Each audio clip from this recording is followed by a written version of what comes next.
Hello, everyone, and welcome back to the EducatedCollins Snap channel. How you doing? So, I've been getting basically requests nonstop of, "Hey, Collins, Zabu Surfer's nerfed. What deck should I try?" And as you guys know, I'm currently in like bot hell, where I'm basically getting bots because my MMR is too high. So it's a little bit difficult for me to play test builds and figure out stuff. But after the stream today, I spent some time, did some research, tried to find 10 different builds for you guys to try. It's actually 11, but 10 is like a cleaner number. So, yeah. 10 different builds for you guys to try. So, hopefully, one of these builds catches your fancy and you can try it and see how they work. Some of these builds, I basically was inspired by other creators, so I'm gonna make sure to mention them and their name and their channel and blah blah blah. But hopefully there's something in here for you guys because I spent quite a bit to figure out decks I think will work in this meta. So they might not all be like equally strong, but I think they could be used, right? So let's move on from this. Let's get on to the first one. All right, so the first one is a build from Jeff Hoogland. So this is a Shuri Mr.Negative Zabu list. I think this list is like pretty strong. I think it might be the strongest list of the lineup, but it is kind of restrictive because you do need Shuri, right? And Shuri's and Black Panther. And those aren't easy to get if you didn't get the pass for the Black Panther and things like that.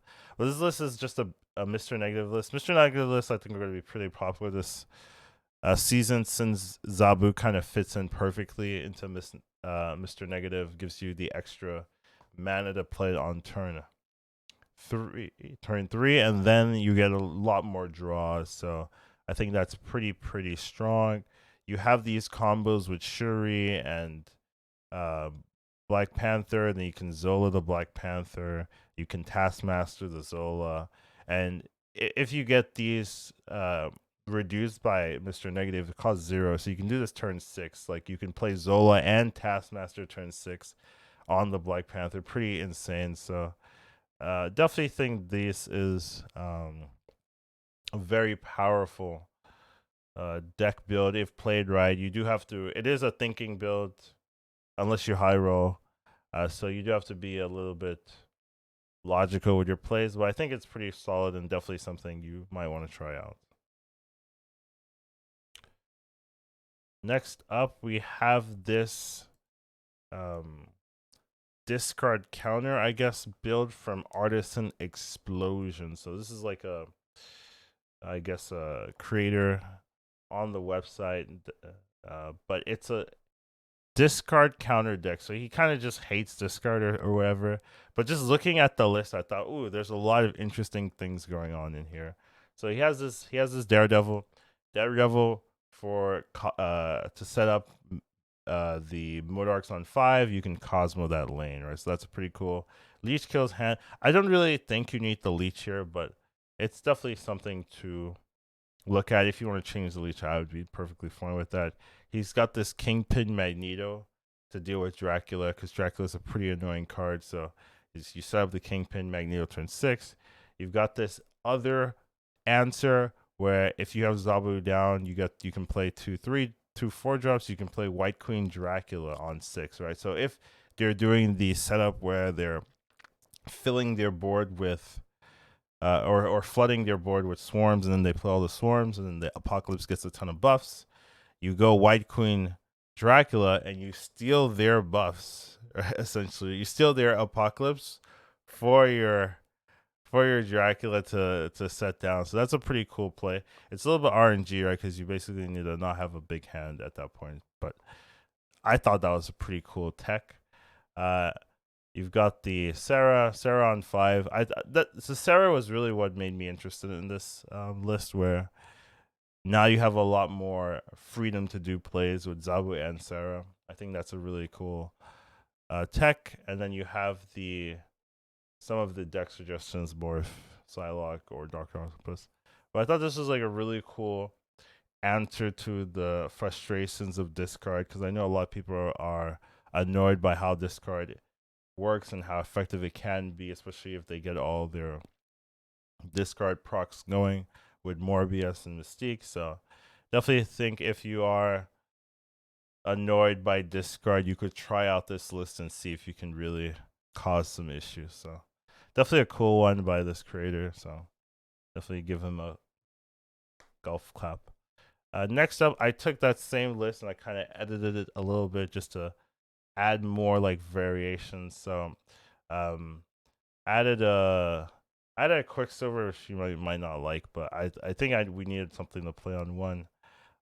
Scarlet Witch, you know me, I love that card. So and then one thing I didn't like was there wasn't like a real place for the Dracula in the other list, but here I added the Infinite for the Dracula to have a target.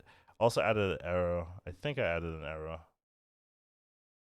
Not exactly sure if I added an Aero. I mean, I know I added an Aero, but not exactly sure if the other one. I think the other list also has an Aero, so maybe I didn't. Yeah, it definitely does have the Aero. I like the Kingpin Aero strategy that they incorporated. Yeah, so they definitely added the Aero. I didn't change that. So and I added a Jubilee because I thought if you're adding the Infinite, you may as well try to high roll, get the Jubilee down as well. So it's a little bit edited of a list, but you can try both of them or see which one of these you like more. So definitely thought it was an interesting list with a lot of cool text. So I took pieces of it and then made my own twist to it. Next up, we have a discard deck. So I put the discard counter first, and then I put the discard deck itself. So this one comes from RavenHS. This is the classic Morbius Mystique Swarm Spam discard, where basically this is like the deck the other deck is trying to mess up, right? Essentially. But yeah, I mean, I think this deck is good if you want to play M.O.D.O.K, where you get your Morbius down, you got the collector gets buffed by the swarms and all the discards of the M.O.D.O.K, and the M.O.D.O.K is giving you a ton of value. So you just keep popping and getting strong, and it's just a very annoying build to deal with. So kind of liked that option. One thing you can also do is instead of Wong, you could play Shuri. I think Shuri's kind of a hard card to ask. It's probably going to be one of the more popular cards this season. So didn't really want to fill this list with tons of Shuri decks, but if you do want to play Shuri, you can definitely switch out Wong for that. Next up, we have a classic Lockjaw deck. I think Lockjaw is still going to be pretty good. So this is the Jane Foster variant of Lockjaw with the Thor. So you get the Thor, you get the Jane Foster, you get the Hammer and the Wasp. Then you Lockjaw, swap them away, get some big stats. You also have the Dracula to pull the Infinite or the Giganto. It comes in, you got the Jubilee. So this thing is a pretty solid build. You got the armor for defensive lines as well. So this is definitely something you can try if you don't want to do anything with the meta and you want to keep your old style. Next up, we've got a Deathwave deck. So this is definitely a She-Hulk Death Carry Deathwave deck. I was kind of running this for the timeline location, but I figured this was still okay even without the timeline. A lot of feature locations you need to have, they need to be doing good most of the games because you're only going to see the feature location 40% of the time. So we ran something like this. The one thing I changed was I switched the hood for the Yondu since the feature location isn't going to be as common anymore. I don't need those extra bodies to proc that location. So I think Yondu makes it easier to get the death under the breakpoint where you can copy it and with wave easily play it out. So definitely think it's a okay list. Maybe I would say one of the weaker lists here, but if you want to play Deadpool, and I know a lot of people like Deadpool, this is, and especially with the Deadpool bundle coming out, this is definitely a list you can try out. Next up, I know it keeps going, right? You're like, wow, this is a lot. Yeah, well, you guys keep asking me, so I'm trying to deliver. Here we've got my Darkhawk deck, right? So people are asking, hey, how do you like Do you still like your Darkhawk deck? Is it still broken? Blah blah blah. I wouldn't say it's broken anymore. It's now more like fair. It's now more like average power level. It's not oppressive as it used to be, which I think is a good change. So, we do change up a little bit from our old list. Now we added another one drop because you're not getting as much um consistency on the 4 drop. So we added a 1 drop, and then we also added a She-Hulk. Just another tool. Since you're running Moon Girl, She-Hulk is pretty much always a pretty nice tool. You can play Moon Girl, right? Get 2 copies of She-Hulk, wait turn 5. Then those Hulks cost 1, so you can play double She-Hulk plus a 4 drop. So I think that's a pretty nice finisher if you want to end the game that way. So you have a couple different lines here, and I think it's decent now. Not oppressive, but I still think it can do some damage. So definitely, if you had Darkhawk and you want to still use it, this is like an updated list. There's still other lists. There's also like a Darkhawk Dino deck, but there's those are things you can transition into if once you have that idea that you want to be playing this type of deck. Next up, we have a list from OceanMud. So this is kind of his Aero StormBait list from back when. I think it was a really nice list. So I'm gonna display it here, where you use your early strength to kind of lock down one location, usually with Storm, and then you set up for either Moon Girl, double She-Hulk, or something like past turn 5 Aero She-Hulk. So that can be a really nice way to secure another lane. So I think this has a lot of good plays, and it's got some tech options with Cosmo and Shang-Chi. So I just think it's a really nice list with a lot of tools working for it. So I like the list. I think it's pretty solid. So it's got the pass from me. Next up, we've got the Patriot Brew. So as you know, I've been like jamming Patriot because it does really good into the bots. So uh, people keep asking, hey, I want to run this Patriot list, and I'm just like, sure. And then they keep messing up because they're playing the exact copy of my list, which is like running 3/6 drops, which is like not good into humans. And then they're also like playing their all their buffs on one lane, so the enchantress hits everything. It's like, no, you gotta play it differently. But I took that list and changed up a little bit. I added the Squirrel Girl because it's just good, and then I also added the Invisible Woman. So this can help with those enchantresses that people might run. And it's also pretty common that if you play Invisible Woman, people are thinking you're playing the discard variant, so you can kind of surprise them.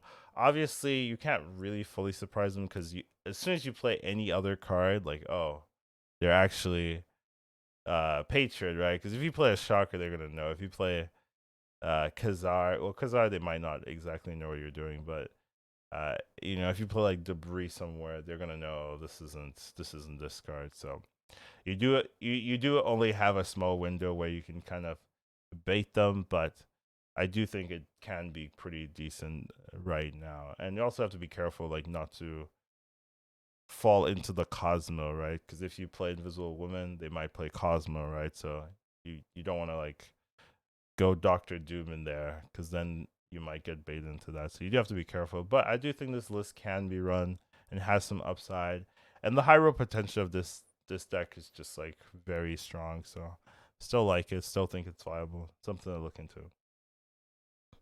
Next up, we have a Dino She-Hulk deck. So I'd be remiss not to add a Dino deck. You can always supplement Dino with other archetypes, Zabu and whatnot. But here's a clean, crisp Zabu deck. Only hard to get card, I guess, right now would be that Agent Colstein. But I think you needed some extra tools of card generation. And then, because I just felt like the ones we had were good, but could use a little bit more. So I think it's a solid list. Just a classic list if you just need, if you're missing a few pieces of the other builds and you want a list that you think you can run. I think Dino is still ever present and pretty good. Next up, we've got a very interesting, I believe this is the last deck list. We've got a very interesting build from KuengKo. This is a Korean streamer. Definitely thought while I was watching, he had a really cool and really unique take on the build, and I wanted to kind of share that. So definitely, if you can find his channel, definitely drop a follow for him. So he has kind of a aggressive meta counter deck where the early turns he fights for the board, right, using zero into Ebony Maw or something. He can also, and then he also has this Invisible Woman, which I think is really cool in this deck, where you play the Invisible Woman. Now you can drop the Ebony Maw into the Invisible Woman, and it doesn't mess you up since it's not revealed yet, so the ongoing isn't in effect, so you can just drop it in. Same thing with Maximus, right? You can just drop in Maximus in, and you don't feel the effect because it's hidden by the Invisible Woman. So I thought there's a lot of cool stuff there. And he has a Sandman just for the tech, right? There's a lot of decks that just flood the board, so you play a Sandman, you slow decks down completely. You can shut down win decks just off of that Sandman. I wouldn't mind a Sandman buff, but still, it works really well here. Then we have Captain Marvel. So sometimes you hear me like hating on Captain Marvel, but I think here it makes a lot of sense because with the Sandman, you're limiting players to only play on one lane, so you don't always know what lane that's going to be. So you just play the Marvel and you just move on with your life. And then comboed with things like Doctor Doom or Magneto, you can move those units away into one lane and then have the Captain Marvel just secure another. So I thought this was a really cool, aggressive counter meta deck, which is sometimes hard to create and hard to see. So I had to give him credit. And I thought it was just a really nice list you could try, and not hard to build, right? Like none of these cards are like tier pool 3 anymore, so I thought that was pretty sick. So that is it. Those are the 10 builds that you can try. Feel free to you know test them out and let me know how it goes. And shout out to all the creators that I took inspiration from. I definitely think it was a team effort here, and I don't want to, misconstrue things and be like, oh yeah, I made all these builds. No, I didn't. So that's all I got for you guys. This is just something that people were asking me nonstop today. Like, hey, I need builds. And I'm like, the meta just started. So spent like a couple hours just finding some builds I thought were presentable. And here you guys go. Have fun with them. We'll see you in the next one.